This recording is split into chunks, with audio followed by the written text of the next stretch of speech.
ज्ञान Bindu Bihar police full length test को आज इस सेशन में हम डिस्कस करेंगे। Hello friends, welcome to the success Kendra. Friends देखिए, आज इस सेशन में हम लोग Gyan Bindu Bihar police class test को कवर करेंगे।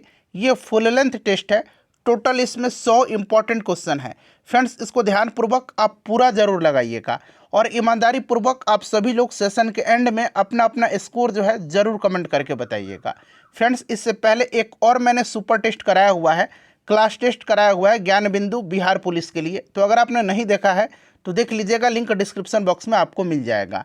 चैनल पर अगर आप पहली बार विजिट कर रहे हैं तो चैनल को सब्सक्राइब कर लीजिए और जो बगल में बेल आइकन है, घंटी का निशान है, उसको ज़रूर दबा लीजिएगा ताकि जब भी इसी तरह का कोई भी important video Bihar police 19,838 post से संबंधित अपलोड किया जाए तो उसका नोटिफिकेशन सबसे पहले आपके पास पहुंच जाए।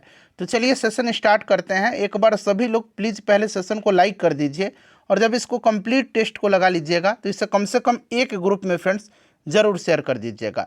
चलिए स्टार्ट करते हैं। थोड़ा सा मैं जूम कर देता हूं ताकि प्रश्न आपको और स्पष्ट रूप से दिखाई दे। फ्रेंड्स आज के सेशन का पहला प्रश्न पढ़ेंगे। देखिए पहला प्रश्न कि काकोरी के अभियुक्त के रूप में किसने फांसी से पूर्व दिए जाने वाले दूध को पीने से मना कर दिया था। काकोरी के अभियुक्त के रूप में किसने फांसी से पूर्व दिए जाने वाले दूध को पीने से मना कर दिया था।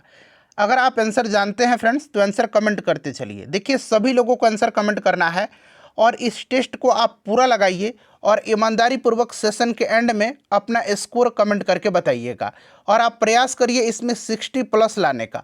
अगर आप 60 प्लस ला लेते हैं तो आपकी तैयारी अच्छी मानी जाएगी। चलिए यहाँ पर ध्यान दीजिएगा, बात काकोरी की आई हुई है तो आपको काकोरी ट्रेन एक्शन याद होगा। काकोरी ट्रेन एक्शन जो था एक ट्रेन डकैती था जो 9 अगस्त 1925 को, ये डेट सहित आपको सन याद रखना है, 9 अगस्त 1925 को लखनऊ के पास काकोरी नामक गांव में ब्रिटिश राज के खिलाफ किया गया था। और देखिए इस कांड में हिंदुस्तान सोशलिस्ट रिपब्लिकन एसोसिएशन, ध्यान रखिएगा, इस कांड में हिंदुस्तान सोशलिस्ट रिपब्लिकन एसोसिएशन के क्रांतिकारी रामप्रसाद बिस्मिल, अशफाक उल्ला खान, राजेंद्र लाहिड़ी सहित 10 क्रांतिकारियों ने अंजाम दिया था इसको, ठीक है ना। और देखिए इसमें से अगर हम बात करते हैं काकोरी के अभियुक्त के रूप में किसने फांसी से पूर्व दिए जाने वाले दूध को पीने से मना कर दिया था, तो ये किया था किसने, रामप्रसाद बिस्मिल ने। रामप्रसाद बिस्मिल ने मना कर दिया था और कहा था कि अब मैं अपनी माँ का दूध पीऊँगा। ध्यान दीजिएगा, देखिए रामप्रसाद बिस्मिल, अशफाक उल्ला खान और रोशन सिंह को जो है 19 दिसंबर 1927 को फांसी दिया गया था। तो आप इसे भी ध्यान रखिएगा। चलिए दूसरा प्रश्न है कि हावड़ा शिवपुर षड्यंत्र केस की घटना कब हुई थी। हावड़ा शिवपुर षड्यंत्र केस की घटना कब हुई थी, तो देखिए इस घटना जो हुई थी, ये हावड़ा शिवपुर षड्यंत्र केस ये 1910 में हुआ था, ठीक है ना, 1910 में हुआ था। और इस षड्यंत्र केस में देखिए ध्यान दीजिएगा 47 क्रांतिकारियों को गिरफ्तार किया गया था।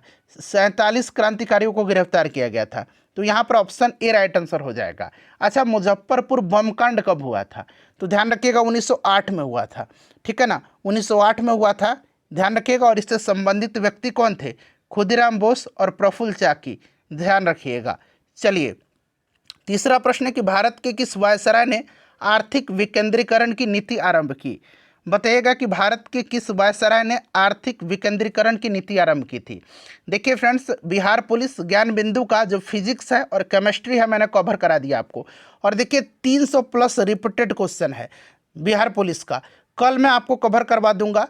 अगर आपने देखिए बिहार पुलिस ज्ञान बिंदु का फुल लेंथ टेस्ट नहीं देखा हुआ है तो देख लीजिएगा, मैंने आपको 13 टेस्ट कंप्लीट करा दिया है, सबका लिंक डिस्क्रिप्शन में आपको मिल जाएगा।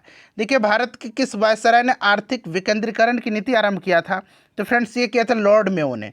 लॉर्ड मेयो ने किया था, ध्यान रखिएगा। उसने भारतीय युवराजों के अध्ययन के लिए मेयो कॉलेज की स्थापना किया था, कृषि विभाग की भी स्थापना किया था और सांख्यिकी सर्वेक्षण विभाग का गठन किया था। और इसी के समय आपको याद होगा 1872 में जो है पहली बार जो है जनगणना हुई थी, ठीक है। यहाँ पर लॉर्ड मेयो राइट आंसर हो जाएगा। चलिए उसके बाद देखिएगा, यहाँ पर देखिए आर्थिक विकेंद्रीकरण, ठीक है ना, ये लॉर्ड मेयो के समय में हुई थी।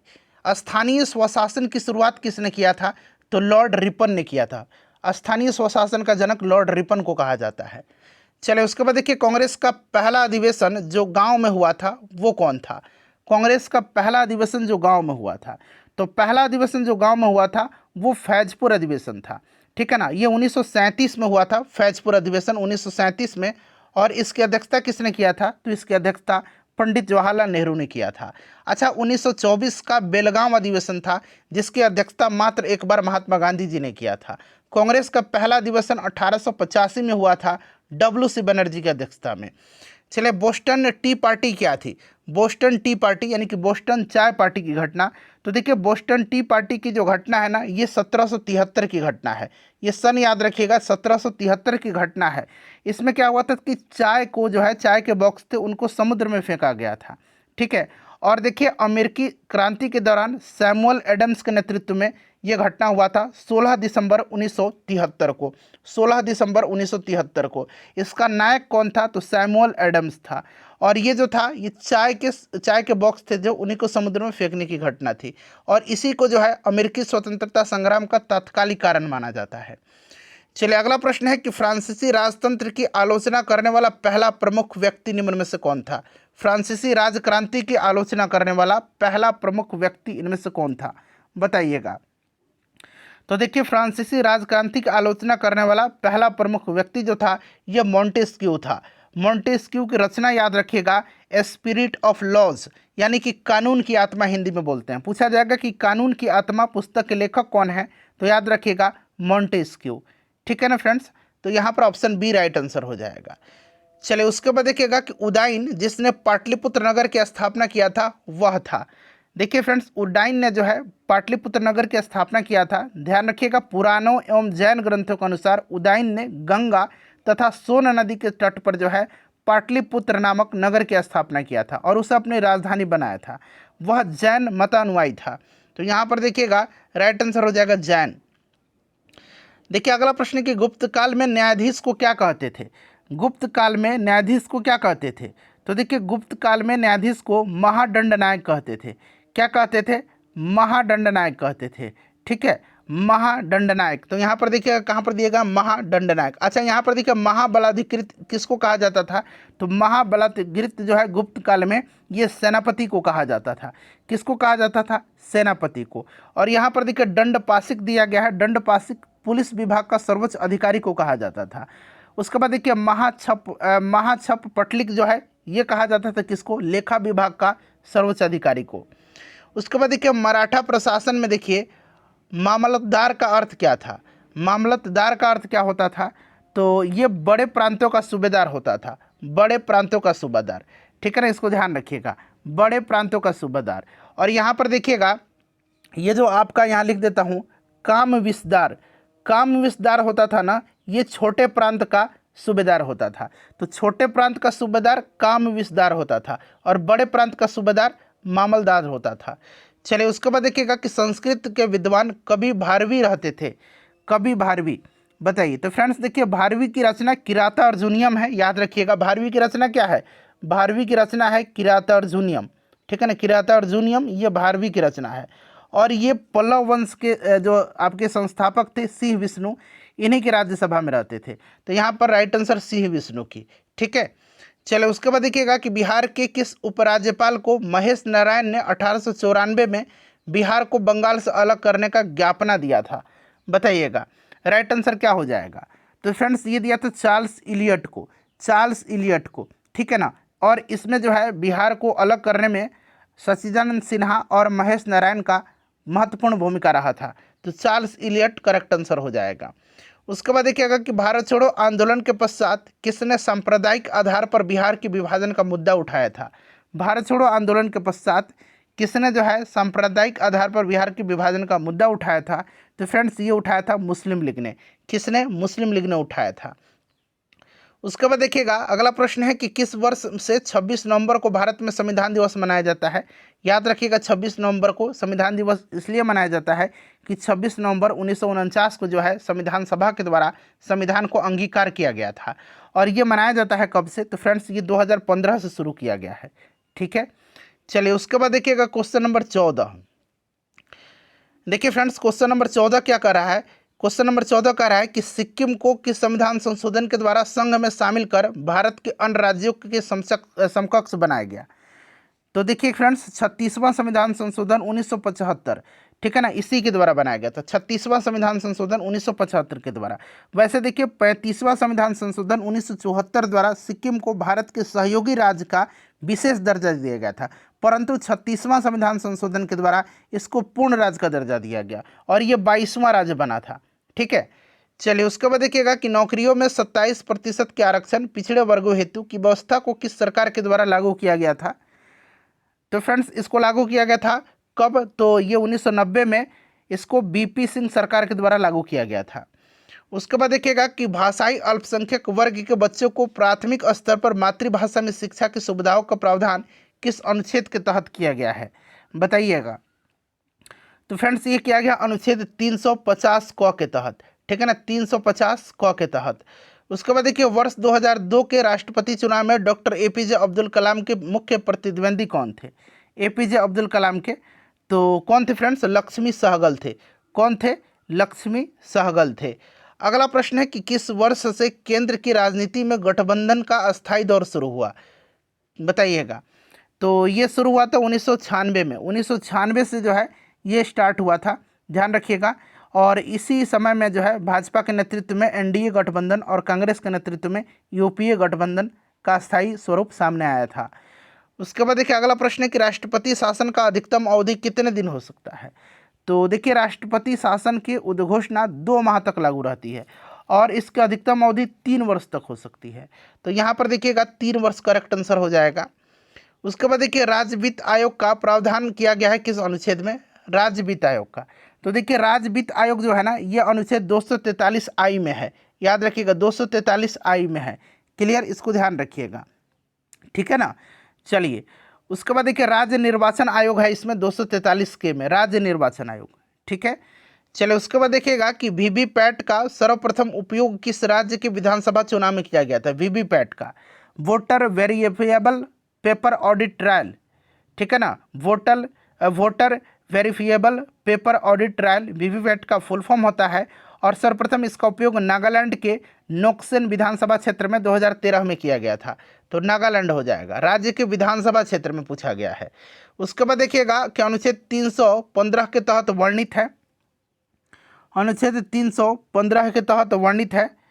तो फ्रेंड्स इसके तहत जो है संघ एवं राज्यों के लिए लोक सेवा का वर्णन है, ठीक है ना, लोक सेवा का वर्णन है। तो यहाँ पर देखिएगा option number B right answer हो जाएगा।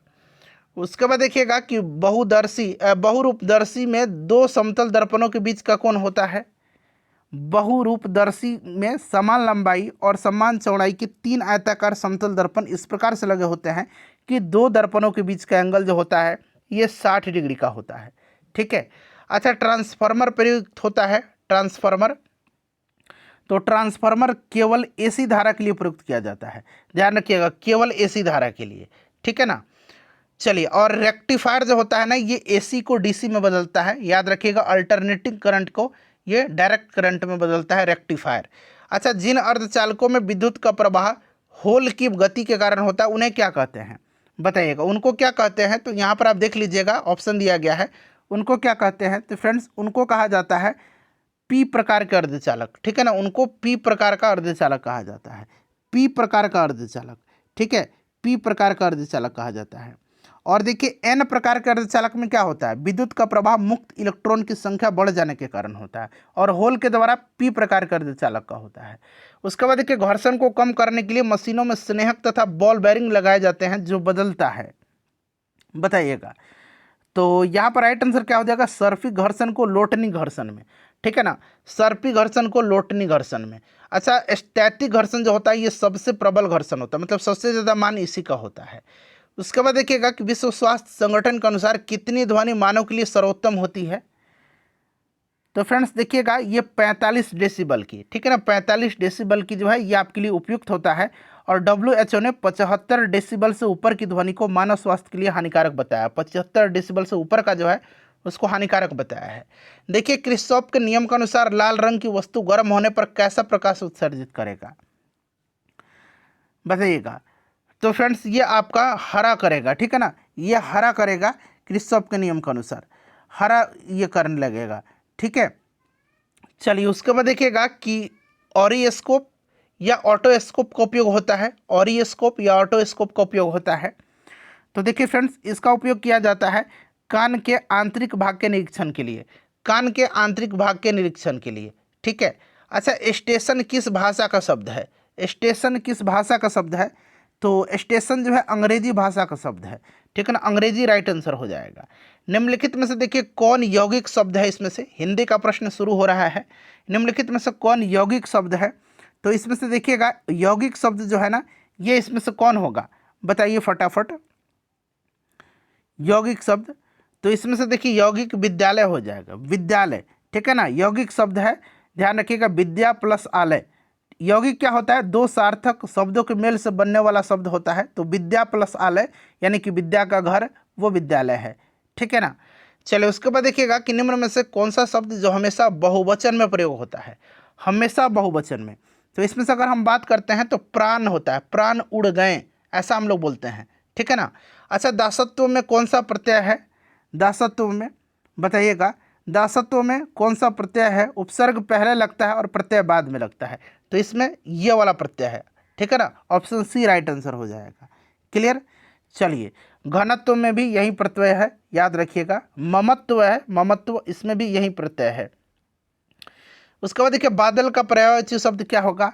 बादल का पर्यायवाची शब्द जो होता है वो आपका पयोद होता है। ठीक है ना, याद रखिएगा, पयोद होता है। अच्छा, अध का विलोम शब्द क्या होगा? अध का विलोम शब्द क्या होगा? अथ का। तो देखिए अथ का विलोम शब्द जो होता है इति होता है। ठीक है ना, इति होता है, तो यहाँ पर इति हो जाएगा। आदि का विलोम अंत होता है, अर्थ का विलोम अनर्थ होता है। ठीक है ना। देखिएगा आश्चर्य शब्द का तद्भव रूप होगा, आश्चर्य का, आश्चर्य शब्द का तद्भव रूप अचरज होगा। क्या होगा? अचरज होगा। एक सदा वचन में प्रयुक्त होने वाला शब्द है, एक सदा एक वचन में, सदा एक वचन में, सदा एक वचन में जो प्रयुक्त होता है वो आपका सहायता है। कौन सा है फ्रेंड्स? ये सहायता हो जाएगा। चलिए, उसके बाद नेक्स्ट क्वेश्चन है, देखिए मैथ के प्रश्न का आंसर मैं आपको बता दे रहा हूँ। यहाँ पर देखिए राइट आंसर जो होगा आपका ऑप्शन नंबर सी हो जाएगा। ठीक है ना, आप लोग सॉल्व भी कर लीजिएगा, मैं आंसर यहाँ पर आपको बताते चल रहा हूँ। उसके बाद देखिए 40 नंबर जो प्रश्न है उसका आंसर क्या हो जाएगा फ्रेंड्स? तो देखिए 40 का जो राइट आंसर हो जाएगा ऑप्शन बी हो जाएगा। उसके बाद 41 का देखिए ऑप्शन डी हो जाएगा। उसके बाद देखिए 42 का, मैथ का छोड़ करके आप लोग अपना आंसर कमेंट करिएगा। ठीक है ना, 42 का ए हो जाएगा। उसके बाद देखिए 43 का आपका सी हो जाएगा। उसके बाद देखिए 44 का, तो 44 का ऑप्शन ए हो जाएगा। 45 का देखिए, 45 का बी हो जाएगा।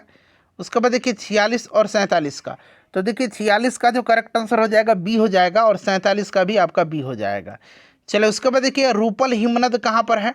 रूपल हिमनद, देखिए रूपल हिमनद जो है ना ये कहाँ पर है? तो ये बृहद हिमालय में स्थित है। तो यहाँ पर देखिए बृहद हिमालय में स्थित है। उसके बाद देखिए वडवर पक्षी अभयारण्य कहाँ पर है? अच्छा, उधवा झील को अभी रामसर स्थल का दर्जा दिया गया है। उधवा झील कहाँ पर है फ्रेंड्स? पूछा जाएगा।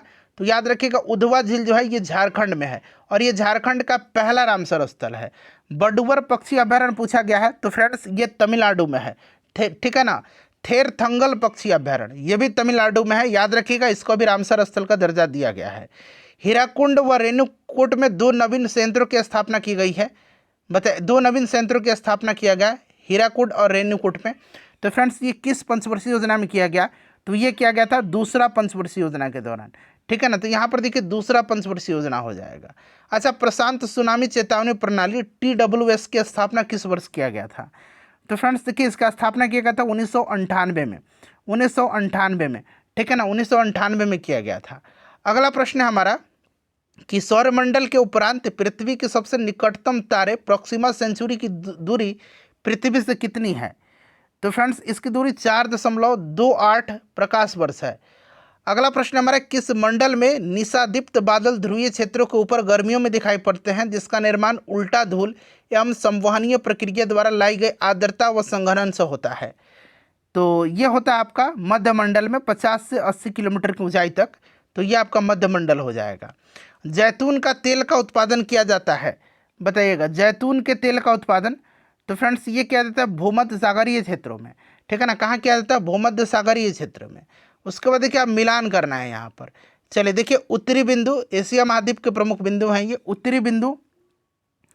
तो देखिए आपका उत्तरी बिंदु हो जाएगा आपका चिलिउसिकिन अंतर्द्वीप। ठीक है ना, दक्षिणी बिंदु तो ये आपका हो जाएगा तांजुंग आपका पियाई, पूर्वी बिंदु हो जाएगा डजनेव अंतरीप और पश्चिमी बिंदु हो जाएगा बाबा अंतरीप। ठीक है, चलिए उसके बाद देखिएगा कि बिहार का न्यूनतम लिंगानुपात वाला जिला, अधिकतम लिंगानुपात तो गोपालगंज का है, न्यूनतम कहाँ पर है तो मुंगेर का है। ठीक है, इसको ध्यान रखिएगा। चलिए उसके बाद नेक्स्ट क्वेश्चन कर लेंगे। अगला प्रश्न कि बिहार में प्रवाह प्रणाली को कितने भागों में विभक्त किया गया है? तो 2 भागों में, एक हिमालय से निकली हुई नदियाँ और एक पठारी प्रायद्वीप से निकली हुई नदियाँ, 2 भाग में किया गया है।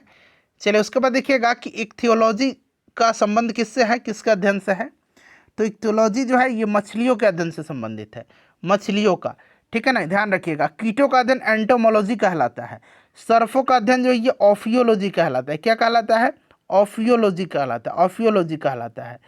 और छिपकली का अध्ययन क्या कहलाता है? तो इसको सौरोलॉजी बोला जाता है, इसको सौरोलॉजी बोला जाता है। तो ये भी आप ध्यान रखिएगा। ठीक है, छिपकली का अध्ययन। जीवाणु की कोशिका भित्ति बनी होती है, जीवाणु की कोशिका भित्ति तो फ्रेंड्स ये बनी होती है किसके द्वारा? पेप्टाइडोग्लाइकेन के द्वारा। ठीक है ना। अच्छा, कवक की कोशिका भित्ति बनी होती है काइटिन के द्वारा, ध्यान रखिएगा। चलिए मटर का मार्स रोग किस तत्व की कमी से होता है? मटर का मार्स रोग, तो देखिए मटर का मार्स रोग जो होता है ना ये मैग्नीज की कमी से होता है। ठीक है ना, मैग्नीज की कमी से। अच्छा, धान का खैरा रोग पूछा जाता है, धान में होता है खैरा रोग, खैरा रोग जिंक की कमी से होता है। ठीक है ना, इसको ध्यान रखिएगा। चलिए मानव शरीर में वसा का भंडारण कहाँ पर होता है? मानव शरीर में वसा का भंडारण तो ये एडिपोस ऊतक में होता है, ध्यान रखिएगा, एडिपोस ऊतक में।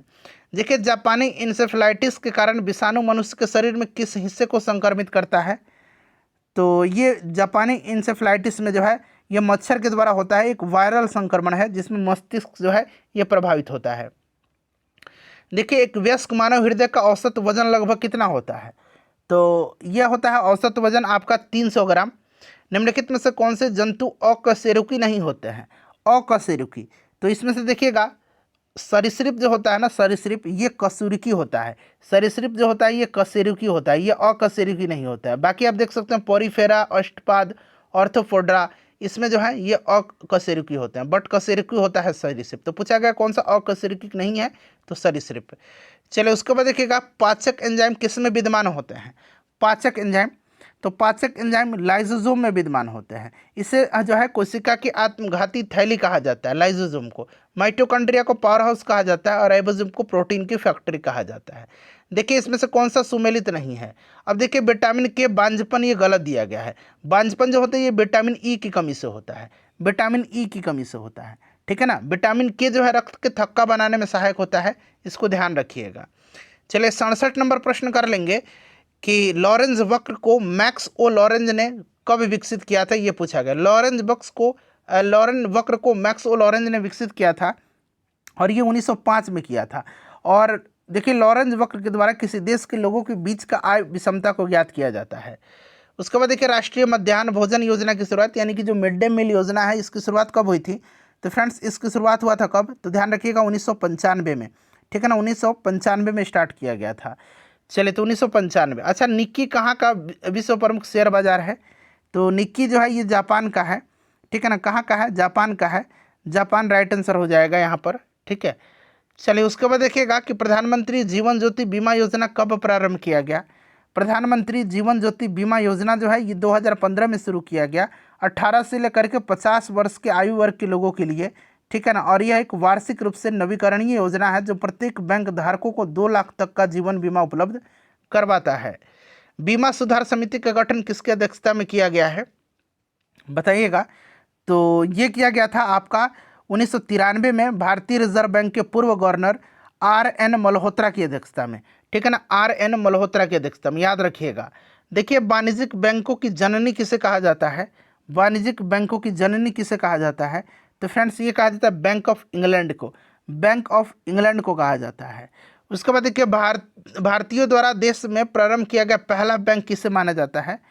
तो ये पहला बैंक माना जाता है किसको? तो 1881 में स्थापित हुआ था। इसका नाम क्या है? तो अवध कमर्शियल बैंक है। ठीक है ना, अवध कमर्शियल बैंक। और देखिएगा ये आपका देश में पहला बैंक माना जाता है। यद्यपि आपको पूर्ण रूप से पहला भारतीय बैंक पूछेगा तो PNB को माना जाता है। ठीक है ना, तो यहाँ पर ऑप्शन ए हो जाएगा।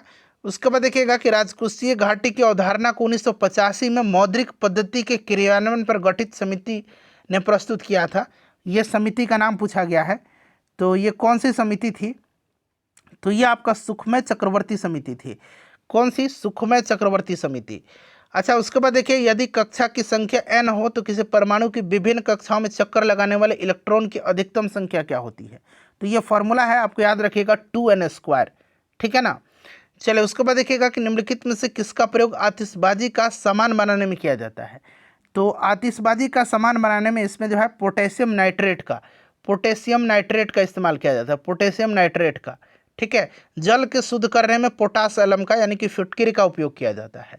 चलिए, उसके बाद देखिए, निम्नलिखित में से कौन प्रकाश रासायनिक अभिक्रिया का उदाहरण है? प्रकाश रासायनिक अभिक्रिया का उदाहरण, तो इसमें से आप देखेंगे तो हाइड्रोजन और क्लोरीन का संयोग भी है, क्लोरीन का विघटन भी है, प्रकाश संश्लेषण भी है। तो उपरोक्त सभी यहाँ पर करेक्ट आंसर हो जाएगा। उसके बाद देखिएगा कि निम्न में से एल्युमिनियम का अयस्क कौन सा है? तो एल्युमिनियम का अयस्क जो है इसमें से आप देखेंगे क्रायोलाइट हो जाएगा। ठीक है ना, क्रायोलाइट यहाँ पर एल्युमिनियम का अयस्क है। ठीक है, क्रायोलाइट एल्युमिनियम का अयस्क है। उसके बाद देखिए, सोडियम का बोरेक्स हो जाएगा, मैग्नीशियम का यहाँ पर कार्नेलाइट हो जाएगा। ठीक है, और कॉपर का मैकेलाइट है, मैलेकाइट। मानव शरीर में विल्सन रोग होता है, विल्सन रोग। देखिए, विल्सन रोग जो होता है ना, ये तांबा की मात्रा वृद्धि के कारण होता है, तांबा की मात्रा की वृद्धि के कारण विल्सन रोग होता है। चलिए, हड्डियों, अंडे के छिलके और शंख का मुख्य अवयव क्या है? तो आपको पता है हड्डी में क्या होता है? कैल्शियम होता है। तो यहाँ पर देख लीजिए, दिया गया है।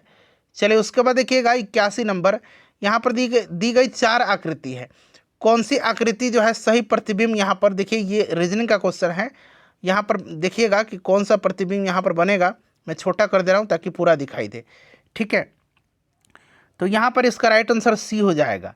उसके बाद देखिएगा, यहाँ पर पूछा जा रहा है कि यहाँ पर जो है क्वेश्चन मार्क लगा हुआ है, यहाँ पर क्या आएगा बताइएगा।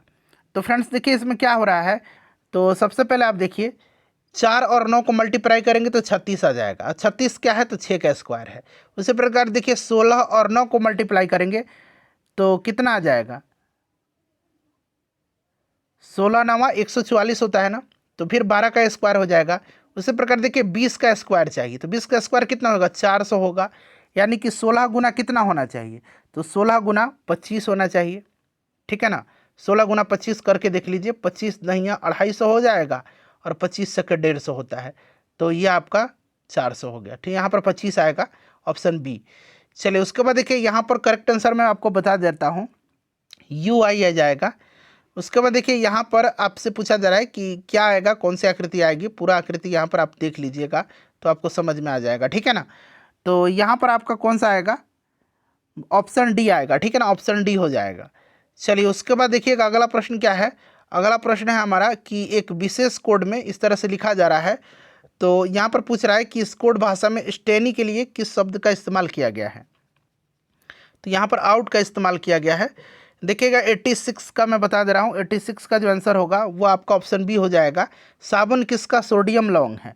साबुन जो है ना, उच्च वसा अम्लों का सोडियम लवण है। ठीक है ना, तो यहाँ पर जो है आपका स्टीरिक अम्ल हो जाएगा, और पामेटिक अम्ल, स्टेरिक अम्ल और ओलेइक अम्ल है। तो यहाँ पर देखिए, स्टेरिक दिया गया है। उसके बाद देखिएगा, यहाँ अंग्रेजी का क्वेश्चन है कि चूज द एरर है कि the Taj Mahal is one of the much proper 7 wonder of the world. तो यहाँ पर देखिए, मच जो है नहीं होगा, मोस्ट यहाँ पर यूज़ होगा। तो एरर है जो मच में है। ठीक है ना, यहाँ पर मोस्ट का यूज़ होगा। चलो, उसके बाद देखिएगा कि select the most appropriate antonym, यानी कि उल्टा शब्द बताना है किसका? तो ये लेनेंसी का बताना है। तो देखिए, इसका मतलब होता है उदारता, कोमलता। तो इसका अपोजिट हो जाएगा आपका स्टर्नेस। ठीक है ना, यानी कि कठोर, दृढ़। उसके बाद देखिए, इसमें से पूछा गया इनकरेक्ट स्पेल्ड कौन सा है? किसका स्पेलिंग यहाँ पर गलत दिया गया है? तो आप देख सकते हैं यहाँ पर ये वाला स्पेलिंग गलत दिया गया है। ठीक है ना। उसके बाद देखिएगा कि study of science of insects, तो मैंने बताया है कि कीटों का अध्ययन क्या कहलाता है? एंटोमोलॉजी कहलाता है। आप देख सकते हैं यहाँ एंटोमोलॉजी है। ठीक है, चलिए, उसके बाद देखिएगा कि प्लेसिड का यहाँ पर पूछा गया एंटोनिम। तो देखिए, प्लेसिड का शांत होता है, और यहाँ पर इसका टर्बुलेंट हो जाएगा उल्टा। ठीक है, 93 नंबर क्वेश्चन देखिएगा, 93 का कि I kicked the ball, passive voice of the given sentence बताना है। तो the ball was kicked by me. ठीक है ना, the ball was kicked by me हो जाएगा।